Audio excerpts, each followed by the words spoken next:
Can you guys hear me okay? Oh, well, I'm gonna let the room fill up a bit. I see a few people are here. Thanks so much for being here.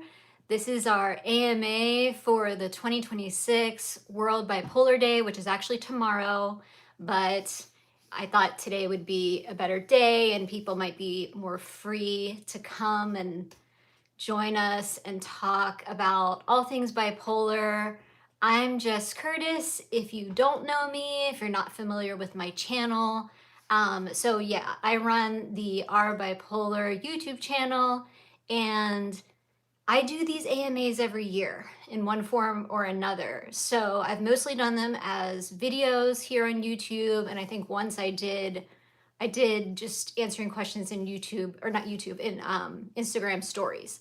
So that's what we're gonna do today. Oh, thanks, Moss. Sounds good. So great. Just a little bit about World Bipolar Day. It's celebrated every year on March 30th, which is Van Gogh's birthday. And Van Gogh is believed to have bipolar. I don't know that much about Van Gogh, but that's what we hear. I see some people coming in. Hey, Darren Sanderson, Angie Hayes, and I'm going to be looking down here for the chat. It's just a little easier for me to see it on my computer. So, yes, so World Bipolar Day. So, it's a day to spread awareness about bipolar disorder and hopefully, right some of the wrongs that people think about bipolar disorder if they have preconceived notions, stigma, and to, yeah, try to eliminate some of that stigma. And that's why I do these AMAs, just to answer questions. Obviously, I do not have all the answers. I'm just one person, but a little bit about me before we launch in, just so might help you, frame your questions. So I was diagnosed with bipolar 1 27 years ago. So I've lived with it for 27 years.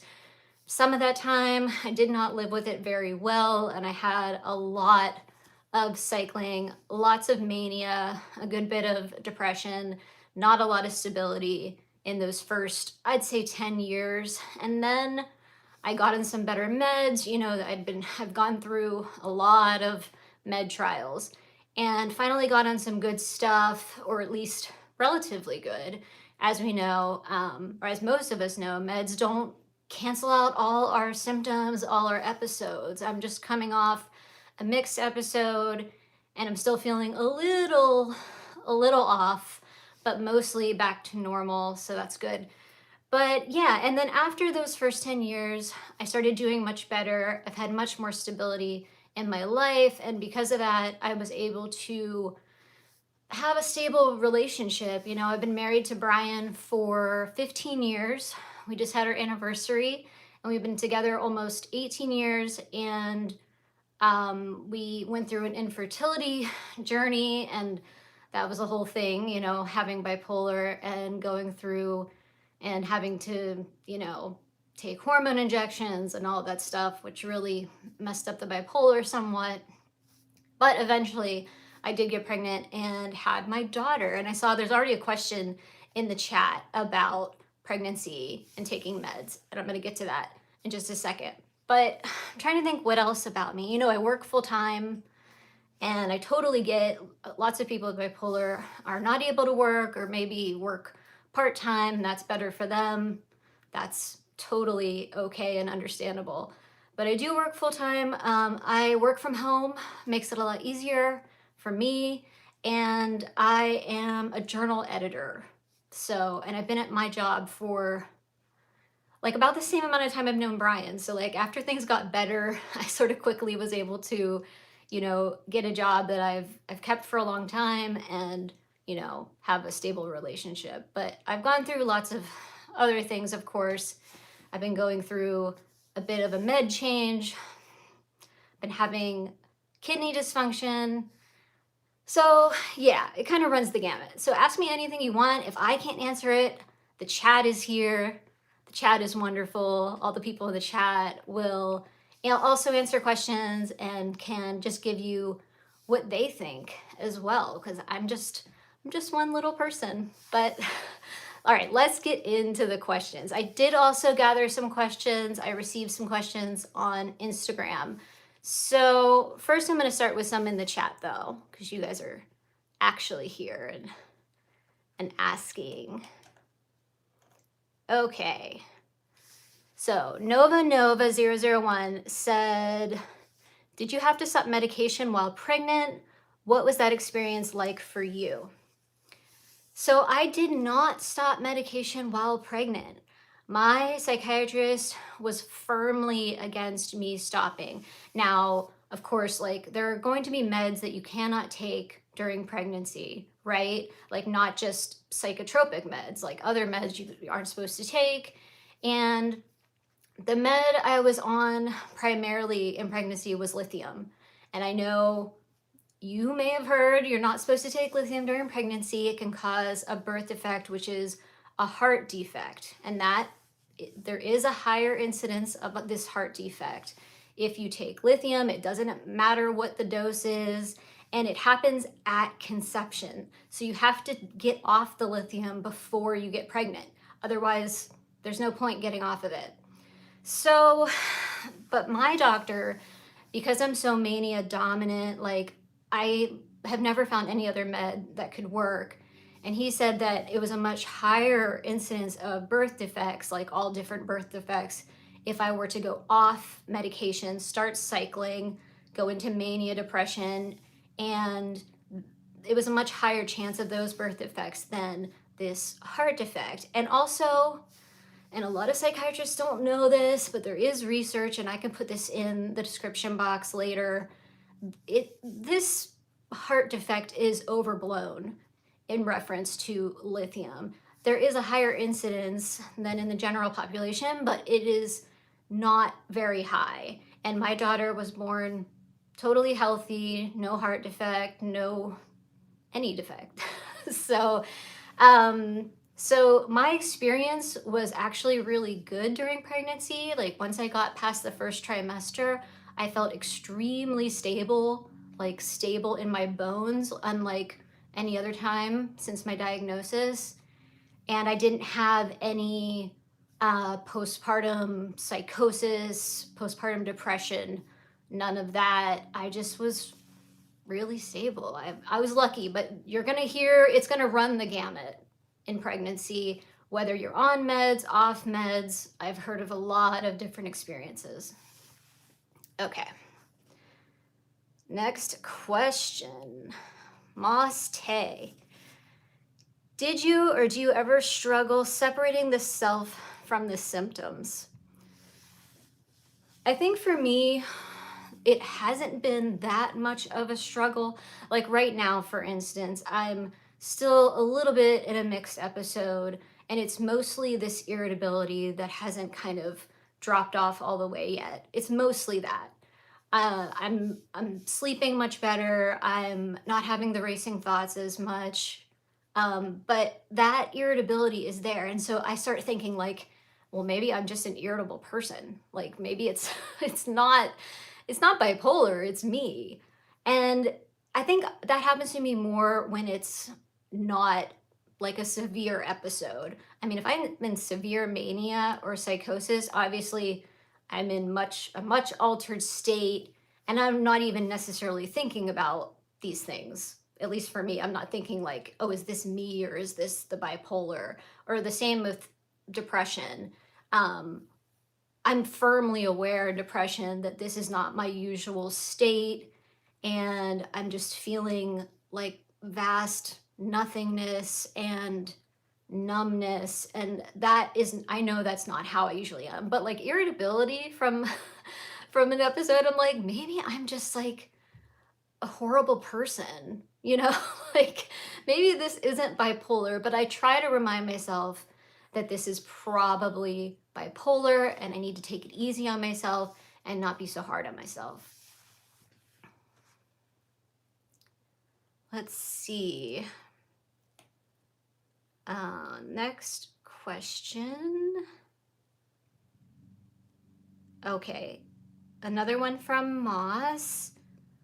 How do you help others see the difference, like in having to explain to family, etc.?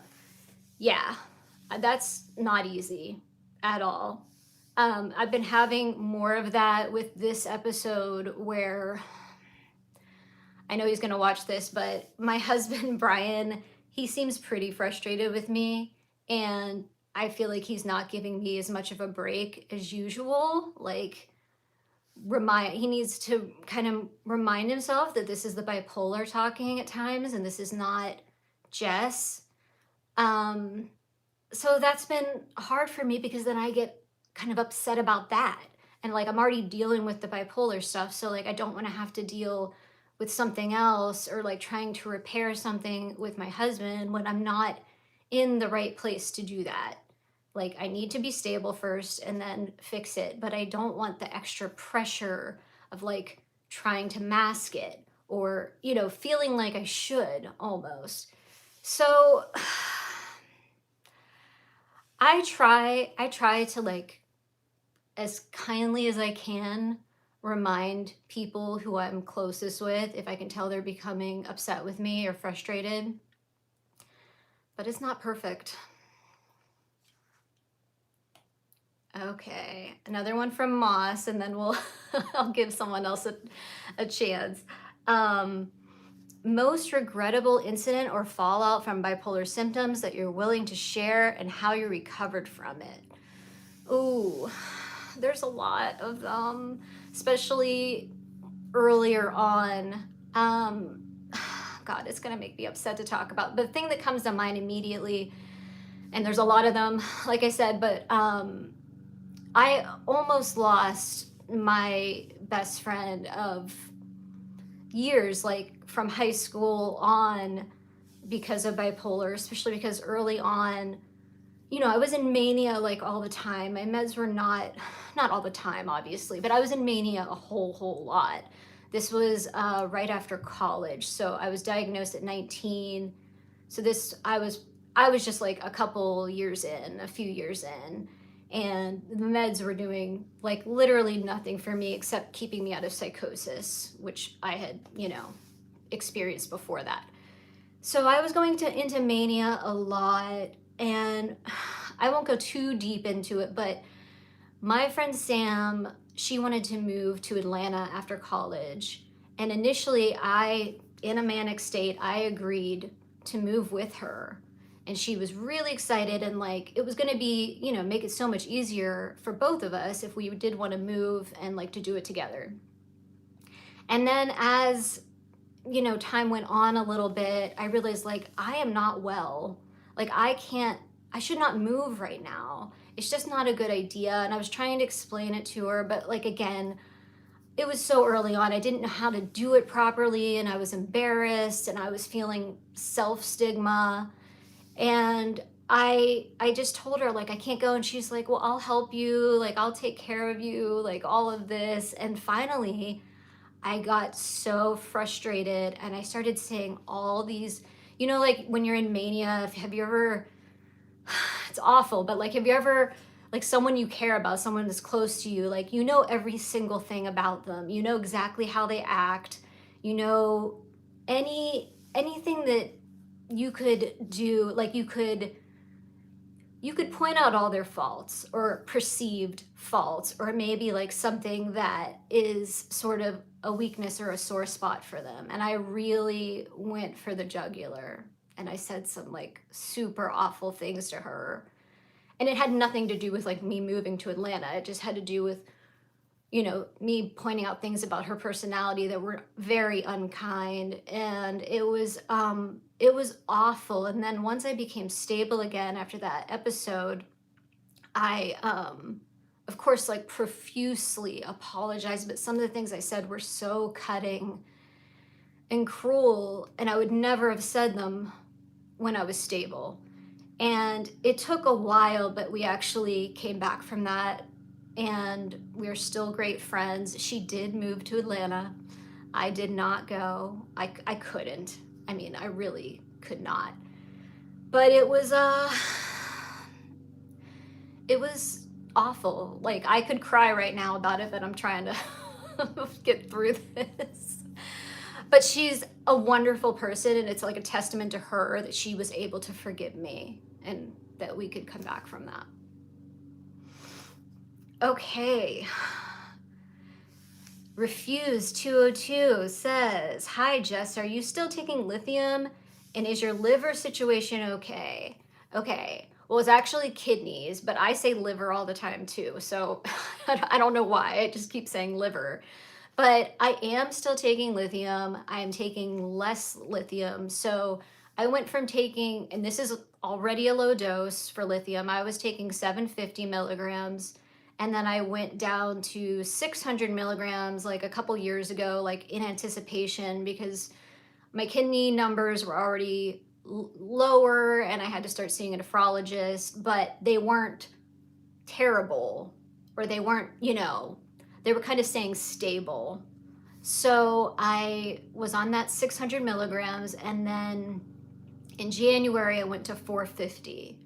So I was able to do that because my lithium level was around 1, which I think the range is like I'm not a doctor, but it was like, I think the range is around like 0.6 to 1.2, and mine was 1. So my doctor thought, well, if you go from 600 milligrams to 450, you should still be within range. And so my lithium level is now 0.8.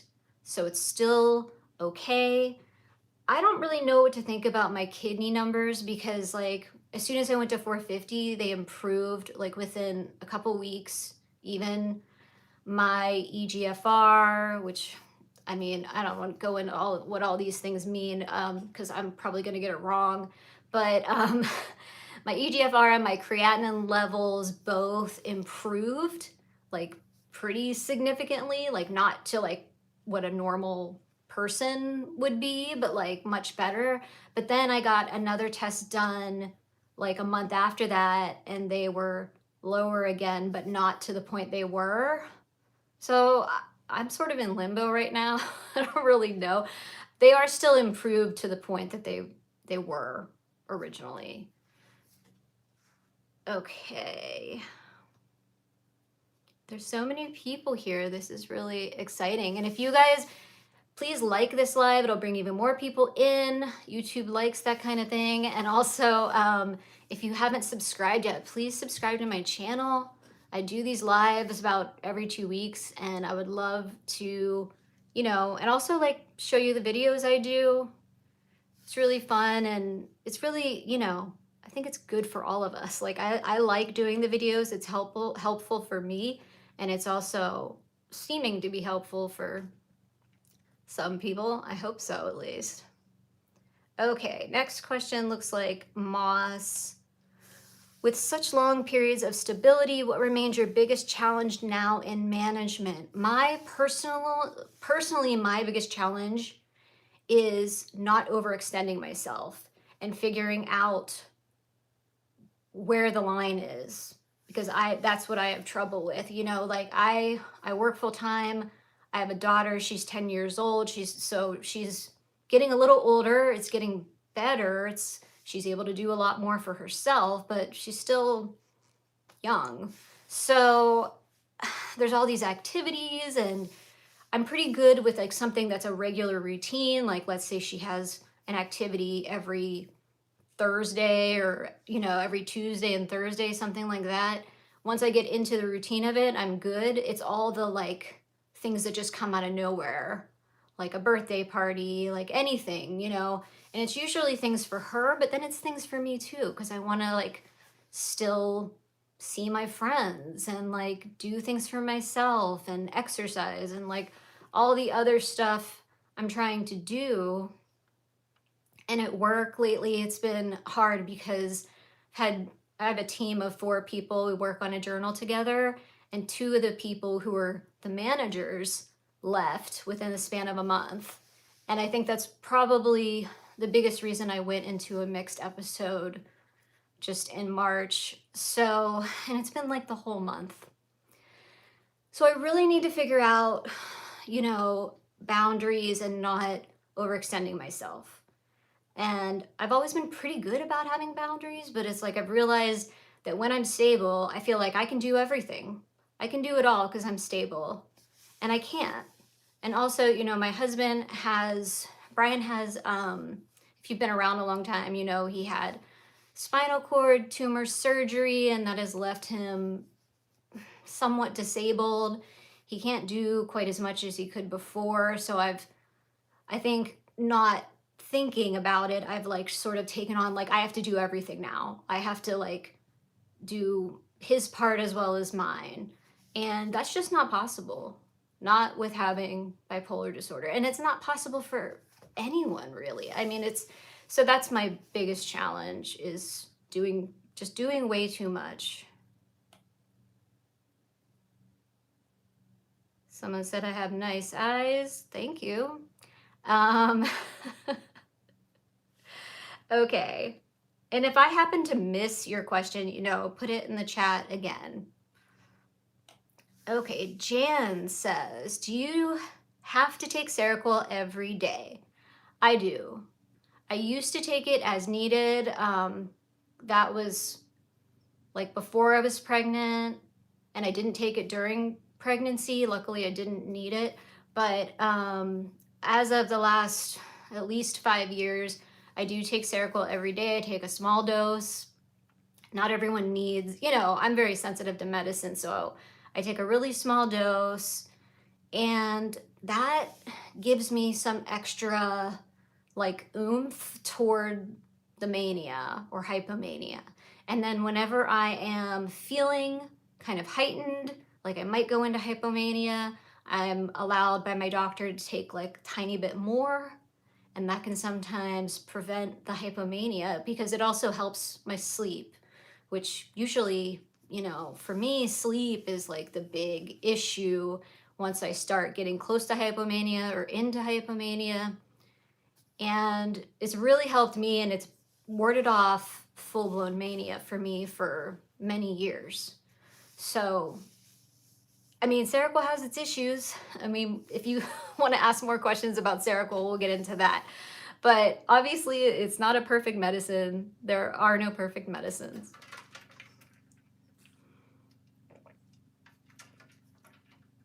All right.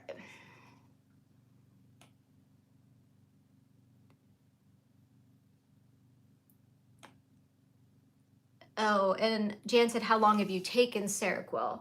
Well, I think I sort of answered that. I've taken it, so about 10 years. But even before that, maybe like 15 years or 12 to 15 years, where in the beginning, I took it just as needed. And about what did I say? 5, 6, 7 years. It's hard to remember, of taking it every single day. But I usually take 3/4 of the smallest pill, which is like 18.75 milligrams. Or sometimes I take a full pill, it's like 25 milligrams. I mean, most people take more than that, and that is totally understandable. I'm just super sensitive to meds, and if I take too much of a med like that can be so sedating, I will not wake up. I mean, I will sleep all day. So, all right, Barrett Blues. Do you think talking about it helps? What about if you can't talk about it? So I assume you mean like if you can't talk about it, like there's a reason you can't share it, or it doesn't feel safe, or it doesn't feel comfortable, or, you know, you're experiencing stigma. You would experience stigma by talking about it. I think that talking about it helps. It definitely has helped me, and even my psychiatrist thinks that me having a YouTube channel is therapeutic, like for bipolar disorder. But I don't know that it would be therapeutic for everyone. Truly, I think it would stress people out. It does stress me out at times, not gonna lie. It's not easy to like put yourself out there. And also, even if you get over that part of it, it's not easy to just like always think of different topics to talk about and do the work. If you're trying to put out content weekly, which I sort of do in different ways, you know, I do the lives, I do long form content, and then I do shorts. And I used to try to do a long form every single week, and that just was untenable for me. I mean, because I have all these other commitments and work and stuff. So, but I do think talking about it helps for me. Again, I think that could vary widely. And if you can't talk about it, well, I do know a lot of people who are on Instagram who I don't know their real name. I mean, they talk about it, but they go under a pseudonym. They don't show their picture, you know, and all of that is totally fine. I mean, there's ways of talking about it without letting people know who you are, and there's ways of doing it that isn't like in public, like not talking to, you know, people in person. So,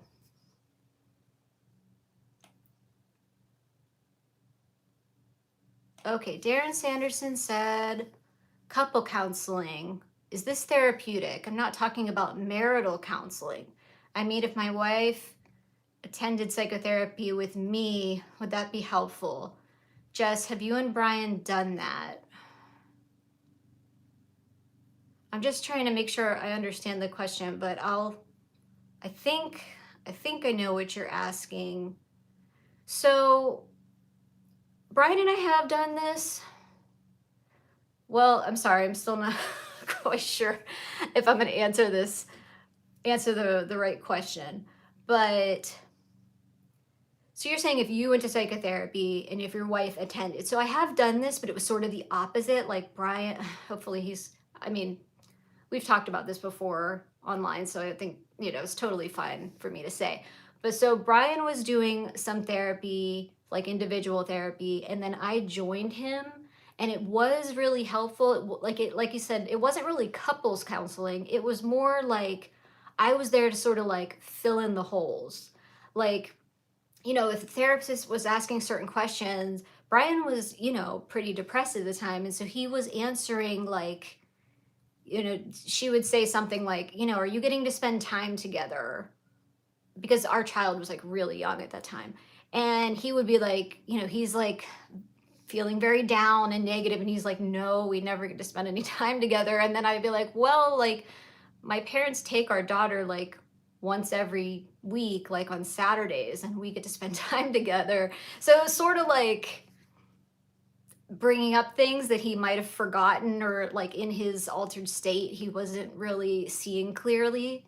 So, and I did think that helped, but I haven't done that in a while. But Brian and I have done some couples counseling like separate from this, and I thought it was helpful in learning how to communicate with each other, like how each person communicates, and like the best way to maybe bring up an issue or something like that. I found that very, very helpful.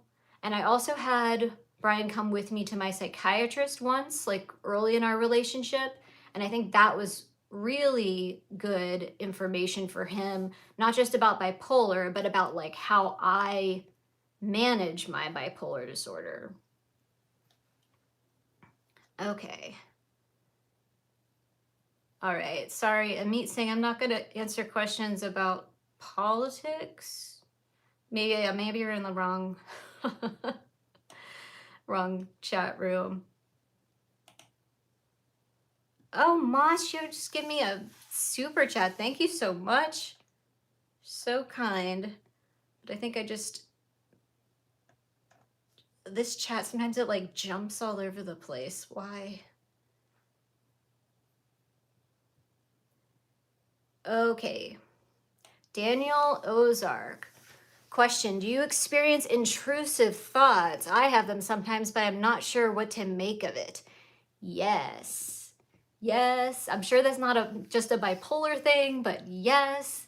And I feel like intrusive thoughts, when I'm getting more and more intrusive thoughts, that's probably a sign that I'm under a lot of stress and I may be going into an episode. I mean, like I said, usually I go towards mania, hypomania first, but that could also lead to depression. I've had that happen before too. A lot of my intrusive thoughts, which lately has actually been much better, have been to do with like trauma I experienced earlier in life. And I'm just like, I do not want to think about this stuff. But in that case, sometimes it is good to um, figure out where this is coming from. Like, why is this sort of hounding me? Do I need to do more work on this? That kind of thing. But if they're just sort of random intrusive thoughts, I do think it's usually when I'm under more stress. So it can sort of be like an alarm bell and a way to like realize, okay, I need to relax more. I need rest. I need alone time, maybe exercise, maybe just doing something I like to do. I mean, that's going to be different for everyone. But yeah, definitely not a fan. Definitely not a fan. Okay. Galaxy the Alien. Do you listen to any specific type of music during mania or depression, like upbeat or sad music? I have a really weird relationship with music. I love music, and that's sort of the problem. So, like during Hypomania, like just in this last episode I had in March, which I realize it's still March, but it's been a long month. I will typically get songs stuck in my head, one song in particular usually, and it's just like on a loop and it drives me crazy. And it's usually a song I love, which really kind of makes me sort of hate it after a while. So I don't listen to music during mania because I don't want to like feed into that and get other songs stuck in my head. Depression, I could see that being a good idea, like listening to more upbeat music to try to sort of like combat the depression. I've never done that, just being honest. Because of my issues with like the mania, hypomania with music and sort of like revving me up more and getting a song stuck in my head, I'm like very wary of listening to music. Like I'll listen to it when I'm stable, but not a whole lot. It's just something I've found to be better for me. I hope you're not like me in that respect because I love music. It's hard. It can be hard. Okay. Someone is a spammer. Sorry guys, I can go up and oh.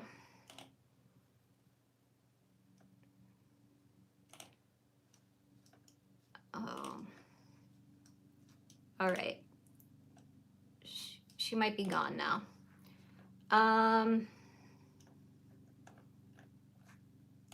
Okay. Well, now my chat is being weird.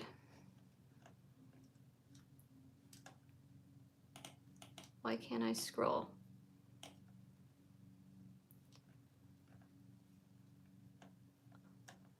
Thank you for all the hearts too.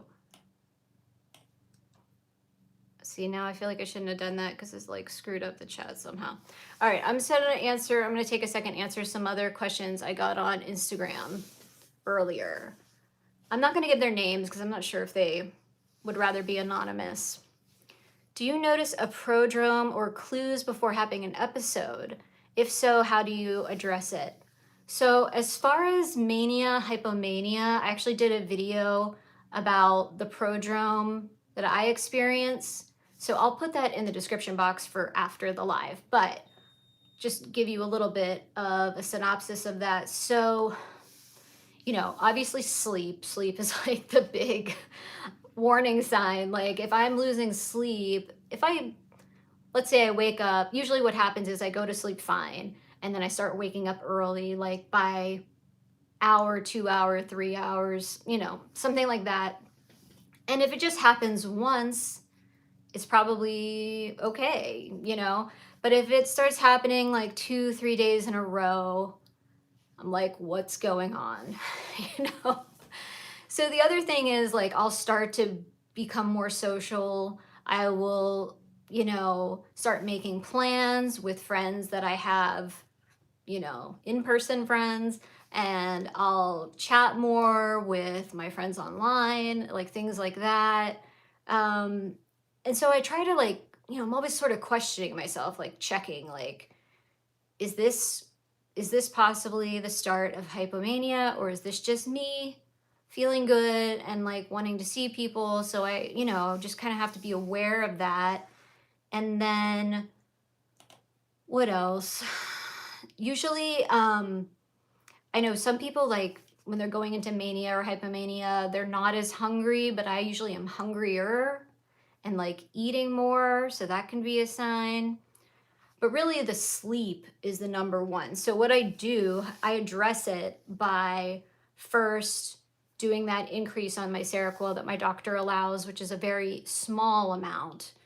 And then the other things, I'm just like trying to sort of clamp down, chill out. Like, I should not be going out and being really social. Like, all the things I want to do, it's sort of like I need to do the opposite. I need to like be more quiet, get more rest, get more alone time if I can. But like things will happen. Like this month, I actually went into the hypomania, and this month was my daughter's birthday. I can't like reschedule my daughter's birthday party, like like we've already invited people and it's like a set thing and it's on her birthday. So there's always going to be stuff that like I feel like I have to do, but it's like a matter of cutting out everything else. Do not do anything that isn't absolutely required, because it's just gonna like push things along. And I'm probably gonna not listen to music. Like I said, I'm already having this sort of weird relationship with music, but I'm going to like totally give that up for a while. And there's probably other things I'm not thinking of, but those are the big ones. All right, I'm back in the chat. See if I can get back to where I was. All right, Karen Blisk says, how do you convince someone to stay on medication? My daughter has gone off of all her meds, says she feels great, and she has left, run away from her job, her husband, everyone who loves her. Well, Karen, I'm so sorry to hear that. I'm sorry for you. I'm sorry for your daughter. I mean, how do you convince someone to stay on medication? Unfortunately, you really can't convince someone to do something they don't want to do. And I know that's not what you want to hear. Now, if your daughter, well, you said she's married, so I'm guessing she must be over 18. I know, so my friend Christina Mitchell, and I did a video with her on my channel, so I'll link it in the description box after this for you. She is someone who is a legal guardian. She's actually a legal guardian for her mother, who has schizoaffective, and Christina doesn't have, bipolar. She doesn't have a mental health diagnosis, but she is her mother's legal guardian. And on her Instagram, she talks about how that process works and how, if that's an option, or if that's something you would even want to do. But it does then give you some leeway, in talking with your daughter's psychiatrist, or if she has to be hospitalized. I mean, I don't know in what situation that would be the right thing to do. I've never experienced that, but it is something out there that is an option possibly.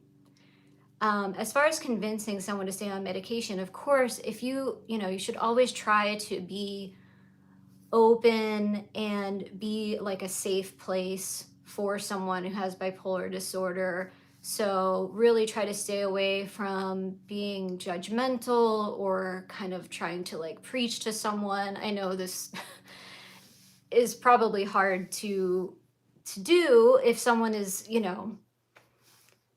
doing these things. But yeah, that's all I could really say is like, if you can become someone that is trusted by this person, then maybe they will heed your advice.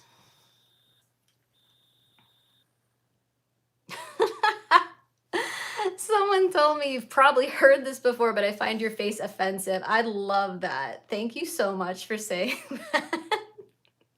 I find my face offensive too a lot of times. So you're not the only one. I don't know if you're still here. Um, wow, that was great. Okay. Yeah, Molly Ann saying we need a monitor. Yeah, usually I don't need one, but if anyone, Molly, I don't know if you want to do this, but you could be a mod in the future if you want. Oh, Moss is flagging people. Thank you. Okay. I'm trying to see more questions. Okay, I don't see anything else right now. So if I missed yours, please put it in the chat. It's already been 40 minutes, guys. So you've been like it's like rapid fire. I love it. Oh, here's a question. Okay. Hi, Darren. Well, we'll say Darren.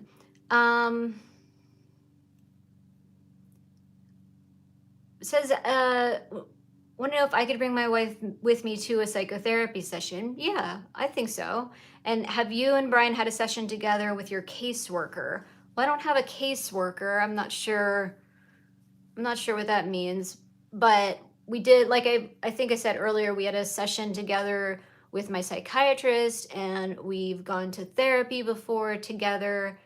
And it wasn't like just about bipolar disorder, but that was part of it, that's part of our relationship, because I have bipolar disorder. And if you're just joining, we're doing this AMA in honor of World Bipolar Day, which is tomorrow, and I have bipolar I, and I don't have all the answers, but I, have some experience with bipolar. And so, and also people are answering in the chat. Okay. All right, so I'm going to go to a question from Instagram. How do you get out of lows? Well, I feel like that is very difficult. I find trying to like kind of climb out of depression is much harder than trying to get out of mania or hypomania. I mean, if you get to mania, it's severe, and especially if you get into psychosis, I mean, that's difficult too. But I feel like with mania, hypomania, psychosis, you can take meds that will at least start to bring you down. It still might be a long process, but you have that benefit. But with depression, I mean, I can't take, some people might be able to take antidepressants if you have bipolar, especially bipolar II. But with bipolar I, especially me, because I was on antidepressants when I was diagnosed, and then I was kept on the antidepressants when they knew I had bipolar I, and it was like a nightmare, because all I did was go into mania. I was being pushed into mania by the antidepressants. So all that to say, once I get into depression, I feel like the world is ending, because I don't know how to get out of it or how to help myself get out of it. So what I do is, I try as much as possible, and there's going to be varying levels of being able to do this, but I try to like keep going with my normal life as much as I can. So even if it's just like one thing a day, but if it's like taking a shower, that might be too difficult some days. Washing my face instead of taking a shower. Things like that. Things like the basic needs, kind of trying to meet those and trying to just keep my body moving. So it's almost like my body can get some rhythm into like how I was when I was stable. Now, that can be really hard, like I said. Sometimes it's just like trying to get out of bed that day. I mean, it could be a very small step, but I try to make those steps, and to the point where eventually I might start to feel some pleasure from doing things that I typically enjoy, because that's the only way I'm going to know I'm going to get out of depression. But yeah, I find depression to be very kind of vague and difficult to get out of, whereas like oh, I go into hypomania, like I take more Seroquel. And yeah, it's still going to take a long time, at least for me, to get back to stable. But it's like, I feel like I'm making real progress as opposed to depression.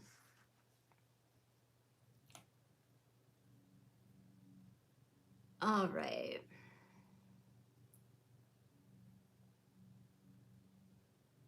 Question. Karen had a question about diagnosis acceptance. I'm going to go back.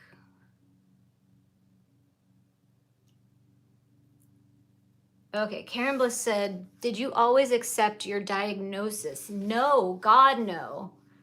I was in such denial. Well, I wasn't in denial. Like I had a pretty, well, everyone's different. I'm sure like my first manic episode and psychosis like may have seemed tame compared to some people's. That's totally fair. But for me, I mean, to be experiencing psychosis and like thinking, you know, the devil is trying to kill me and like all this other stuff. I thought I had x-ray vision. I mean, like once I came out of that and I was no longer in psychosis and they told me I was bipolar 1, I was like, "Oh, yeah. I something is obviously not like the usual, right? I mean, this makes sense, but at the same time, I didn't fully accept it. I I ran from it. I didn't tell anyone. I was taking meds for, you know, at least I did go off meds eventually, but I was taking my meds, but I didn't want to do anything else. I couldn't face it. I wasn't doing any lab work I was supposed to be doing. I mean, I went, and please don't do this, but like I was supposed to be doing, I initially took Depakote and like a bunch of other stuff, but like Depakote was the main mood stabilizer, and I was supposed to get lab work done. And like for 8 or 9 years, like literally that long, I never did lab work. I was just like so wanting to run from it. And I didn't want anyone to know.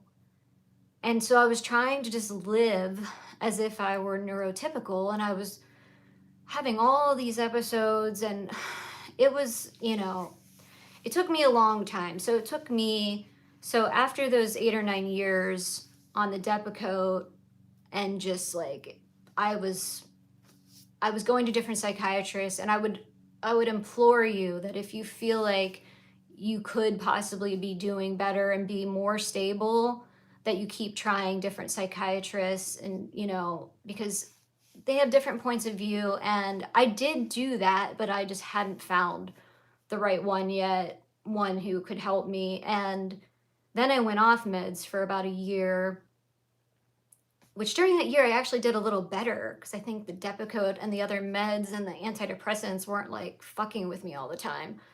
But then eventually I had like another huge psychotic episode. And it really took that to like get me like, okay, I got to take this seriously. I need to do everything these doctors are telling me to do. I need to find like a really great psychiatrist. And so I got kind of lucky and I did find a great one. And he's still my doctor today. And I do everything I'm supposed to do. Well, not everything. I mean, I do my best, but I do everything as far as like meds I'm supposed to do, lab work I'm supposed to do, appointments.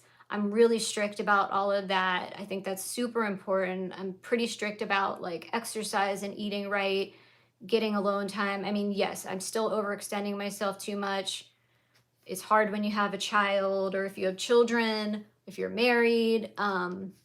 So you have to figure out how to make it work for you. But yeah, it probably took me like 10 years. Sorry, that's a very long drawn out answer, but it took me a while.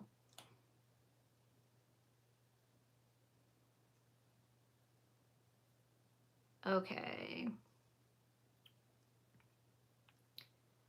Looking for more questions. Okay, answered that. Answered that. I love you guys just talking in the chat, like talking to each other.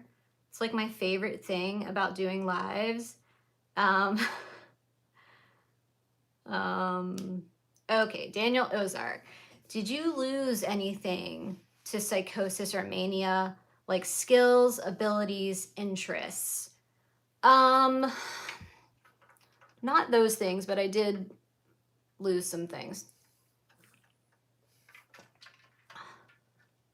So, I mean, this is just like not just lost to mania and psychosis, but like because of the mania and psychosis, I was diagnosed with bipolar 1, and then just having bipolar.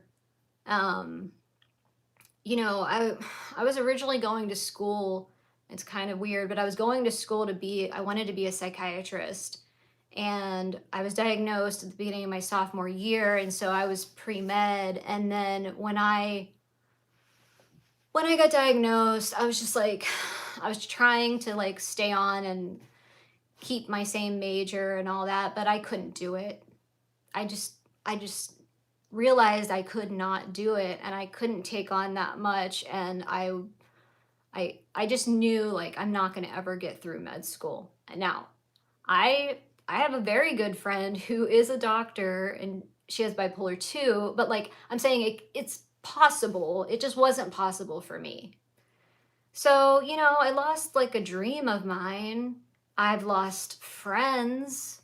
I've definitely lost friends. I didn't lose my friend Sam, I talked about in the beginning, which I was very lucky, and she's a wonderful person. And like I also made so many amends to her, and she believed it, you know, and I've proven to her that I've been a good friend since. But I've definitely lost other friends. But I never lost, yeah, like any abilities or skills or interests. Okay.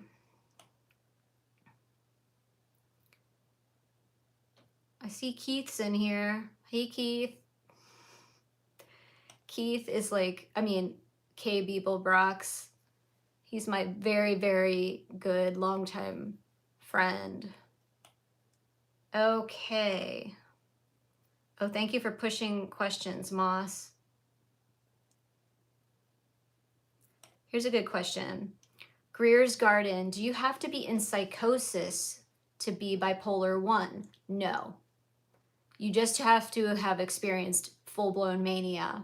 So if you've experienced full-blown mania, maybe you'll have psychosis, maybe not. I've only had psychosis a couple times, I think, maybe more.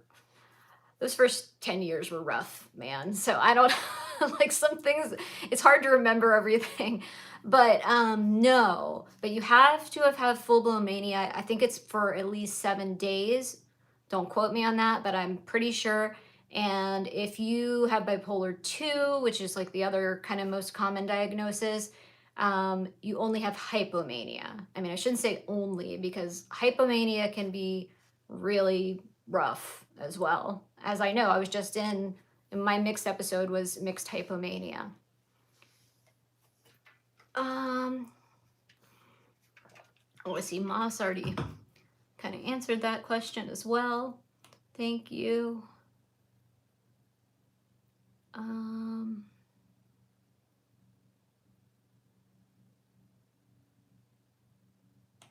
Here's another question from Westy. Do you have, oh, never mind. That's not a question. Oh, I love this question. Dawn Woodland. Also, well, it's not really a question, but she's stating something that I just want to reiterate. You should be careful of caffeine intake, sugar, and cheese. I find can make bipolar worse. I didn't know about cheese. If you're still here, Dawn, I'd love to know what it is about cheese that makes it kind of iffy that you should have. And are you talking about like if you're starting to feel symptoms, or just any time if you have bipolar? But yes, caffeine intake and sugar, that is something I have cut way down on both, but I do still partake a little bit.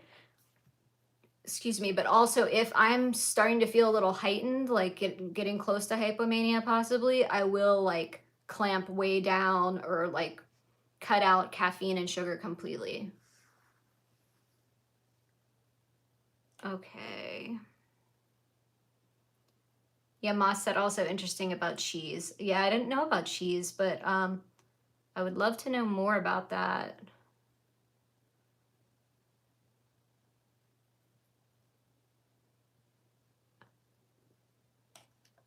All right, I think I've seen everything, but you know, if I miss something, please give me your question again. We're getting close to 4 o'clock, but I want to just finish these questions from Instagram. If there's more questions in the chat though, feel free. Another one was, oh, I like this question. If there was a cure for bipolar disorder, would you take it? Yes, in a millisecond. I know there's people out there that they're like, bipolar is my superpower. And I feel like, honestly, the people I know who've said that mostly have bipolar too. But you know, there are people who have bipolar 1 who feel that way too, and they wouldn't take the cure. I would take the cure. Um, you know, I've found a purpose through bipolar. Great, you know, like I do advocacy work. I've made so many friends through it. I love all that. But at the same time, it still is extremely hard to live with bipolar disorder. I mean, that's a fact. I think that's a fact. And it's easier for some, harder for others. I get all that. But would I get rid of it if I could? Yes. Yes. 1,000 times yes. Yeah. Tell us in the chat, would you take the cure? I don't know. Some people they're like, well, I'm more creative because of bipolar. It's like, I don't know. I like my husband is super creative, like more than me. He doesn't have bipolar disorder. Like I think like going into episodes sometimes you will notice an uptick in creativity, but a lot of it can be like not not really good or useful, or a lot of the ideas you have are just like total garbage. I'm speaking for myself.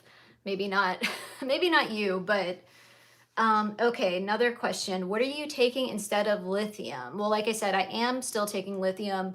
I eventually may have to go off it completely. I'm taking a lower dose right now because of my kidneys function. I'm guessing at some point over the next probably, I mean, my doctor can't say for sure, but it's sounding to me like over the next 10, 15 years that I will have to go off lithium completely and I will have to take other things. And at some point, I may be adding Lamictal. And I know so many people love Lamictal, but Lamictal is kind of better for bipolar 2. It's not as great with, you know, bringing you down from mania. And I go towards mania the most. So, but I also take the Seroquel, which could help with that. But the Seroquel, you know, there's a lot of issues with Seroquel and with, you know, metabolic syndrome and weight gain, and like that can cause a lot of other problems, health problems. So, yeah, I'm still taking the lithium.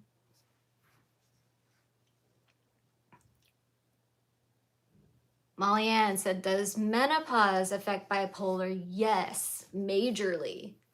I haven't experienced that yet. It totally can affect, I mean, your hormone levels are changing. You can have episodes based on hormonal changes. I know I used to have a lot of problems with just like my cycle, my menstrual cycle, and like having symptoms and episodes. I now, maybe this is kind of private, but like I take birth control continuously, so I do not have a period. And it's also because of hormonal migraine that I was experiencing. So it's like a 2-for-1. But so I'm not having any perimenopause yet, but it's coming soon. So like apparently what my OBGYN is going to do is like I'm going to go straight from taking the pill continuously to like some sort of HRT to try to balance everything, but I'm not quite there yet.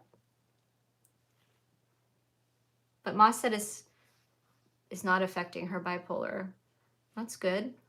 That's great.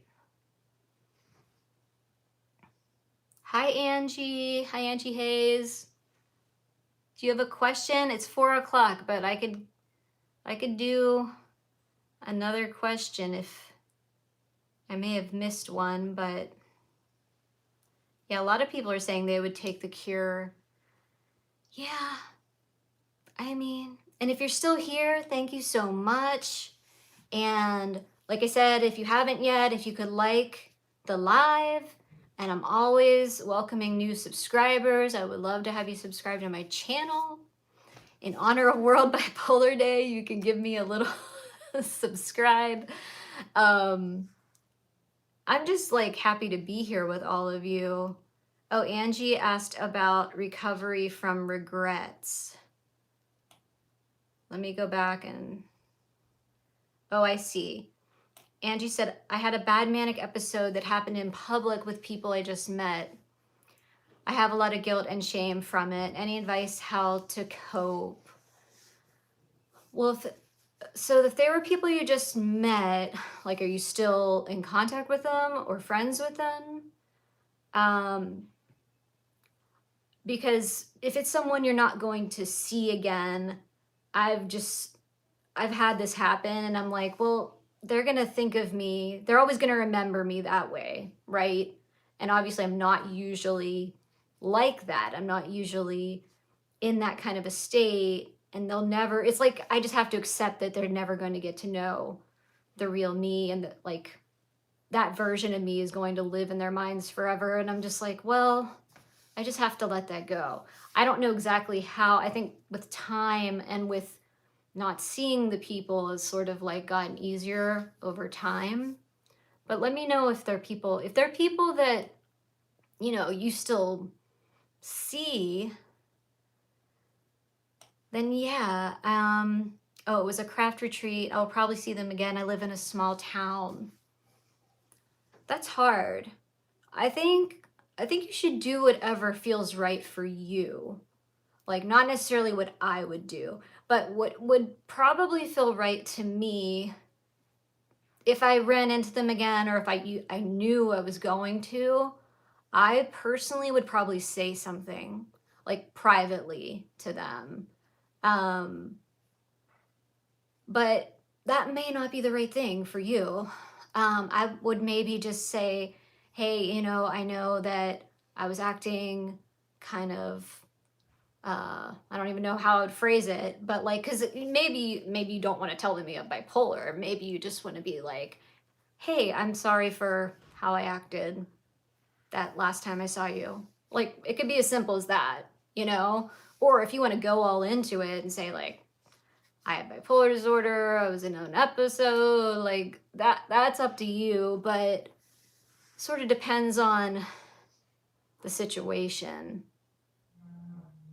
Yeah, and Mas was saying if there are people that can help mediate, that's also a good idea. Well, it's now after 4 o'clock.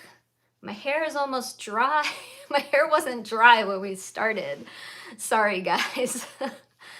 But I just hope you have a wonderful World Bipolar Day tomorrow. I think it's fun to have a day for us.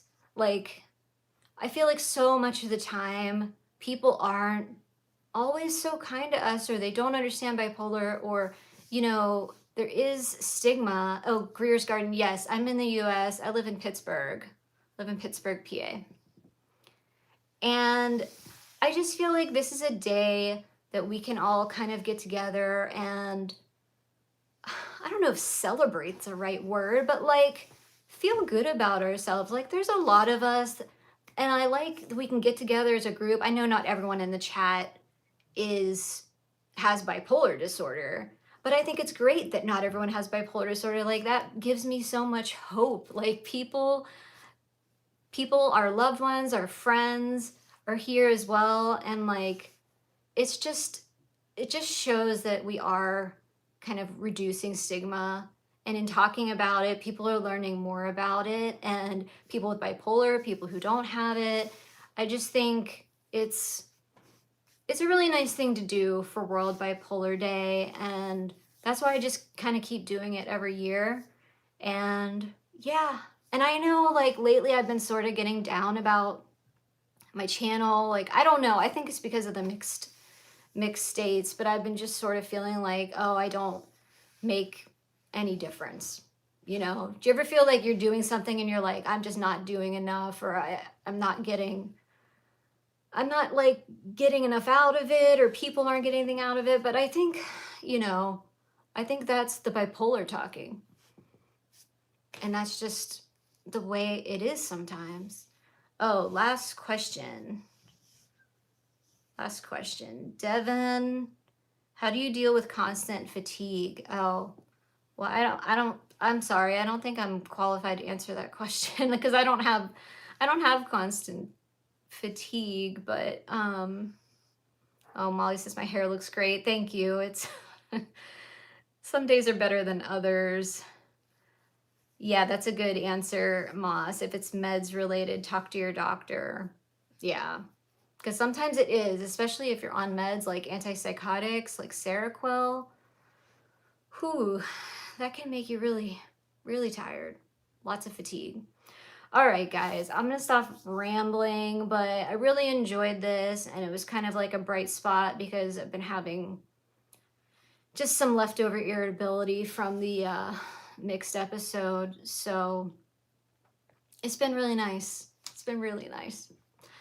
All right, I love you guys, and I hope you have a great week. And I'll see you back here soon. All right. Bye.